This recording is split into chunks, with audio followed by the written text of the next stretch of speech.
Welcome to the latest edition of Vaccines Research Updates, covering recent breakthroughs in the field, brought to you by Lucid Quest. CEPI will invest up to $54.3 million to support a pivotal Phase 3 trial of Moderna's H5 pandemic influenza vaccine candidate, mRNA 1018. If licensed, Moderna has committed to allocate 20% of its H5 manufacturing capacity for timely supply to low- and middle-income countries. Trial sites are planned in the UK and the US. An early Phase 1/2a human study of a multistage Plasmodium falciparum vaccine showed encouraging safety and protection signals in a controlled human malaria infection model. The candidate targets both pre-erythrocytic and blood stages, and adverse events were described as mild to moderate. ARMR Sciences will begin a roughly 40-participant Phase 1 trial in the Netherlands in early 2026 to assess safety and antibody responses of its fentanyl vaccine.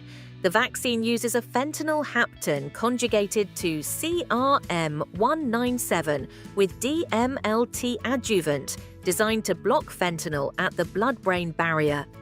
Preclinical rat data have shown supportive immune responses. Sanofi has announced plans to acquire Dynavax for approximately $2.2 billion in cash, or about $15.50 per share.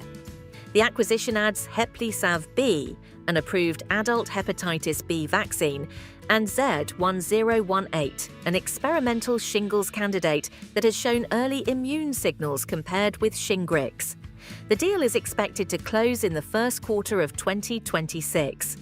A meta-analysis of randomized trials involving more than 100,000 adults aged 60 and older found that RSV prefusion F vaccines reduced lower respiratory tract and acute respiratory infections caused by RSV, without an increase in serious adverse events.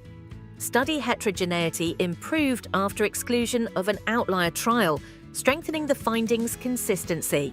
Moderna has submitted marketing applications for its mRNA 1010 seasonal influenza vaccine to the FDA, EMA, Health Canada, and the Therapeutic Goods Administration for adults aged 50 and above.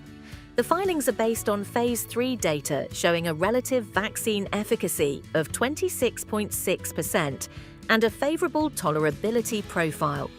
The first vaccinations with IAVI's G004 HIV vaccine were performed on the 15th of December 2025 in South Africa in IAVI's G004 Phase 1 clinical trial.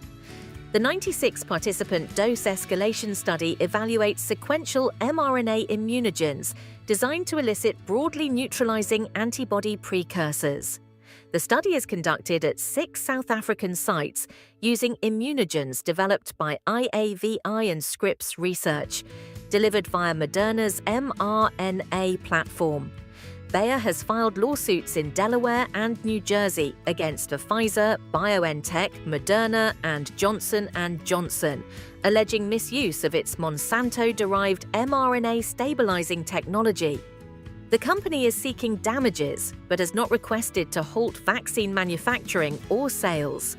The European Commission has approved a prefilled syringe presentation of GSK's Shingrix vaccine, maintaining the same indication and dosing as the existing formulation. The new presentation removes the need for reconstitution, simplifying preparation and administration for healthcare providers.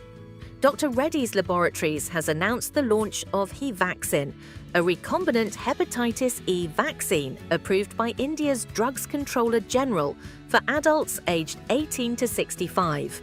The company cites supportive clinical data and WHO reported burden figures and plans to distribute the vaccine through local partnerships to improve access in India. Stay ahead in vaccines research. Like, share, and subscribe for our updates. Visit lqventures.com or email us at info@lqventures.com for expert healthcare consulting.